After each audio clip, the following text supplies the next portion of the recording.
ಆಗುತ್ತೆ ಅಂತ ಒಂದು ಶೀರ್ಷಿಕೆಯನ್ನು ಹಾಕಿಕೊಂಡು ನನ್ನ ಕಾರಣವನ್ನು ವಾಚಿಸ್ತಾ ಇದ್ದೇನೆ.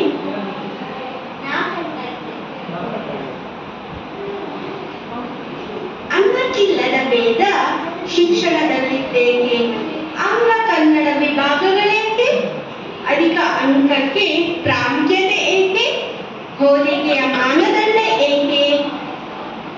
ಅಂಕ ಮಾನದಂಡವನ್ನ ತೊರೆಯಬೇಕು, ಶ್ರೀಮಂತ ಬಡವವನ್ನ ತೊರೆಯಬೇಕು, ಹಣದ ಆಮಿಷಗಳನ್ನ ತೊರೆಯಬೇಕು, ಕಷ್ಟಪಡುವ ಪ್ರತಿಭೆಯನ್ನ ಪ್ರೋತ್ಸಾಹಿಸಬೇಕು, ವ್ಯಕ್ತಿತ್ವ ರೂಪಿತ ಶಿಕ್ಷಣ ಒಳಗಬೇಕು, ಜನರ ಮನದಲ್ಲಿ ಸಂತಸ ಮೂಡಬೇಕು, ತಂದೆ ತಾಯಿ ಹೆಸರನ್ನ ನುಡಿಯಲೇಬೇಕು, ಶಾಶ್ವತ ಉಳಿಯುವ ಶಿಕ್ಷಣ ಆಗಬೇಕು, ಮಕ್ಕಳು ಕೇಳುವ ಪ್ರಶ್ನೆಗೆ ಉತ್ತರಿಸಬೇಕು, ಸಮಾಜಕ್ಕೆ ದಿಟ್ಟ ಉತ್ತರವನ್ನು ನೀಡಬೇಕು, ಶಿಕ್ಷಣದಲ್ಲಿ ರಾಜಕೀಯವನ್ನ ತೊರೆಯಬೇಕು, ನವ ಸಮಾಜವನ್ನ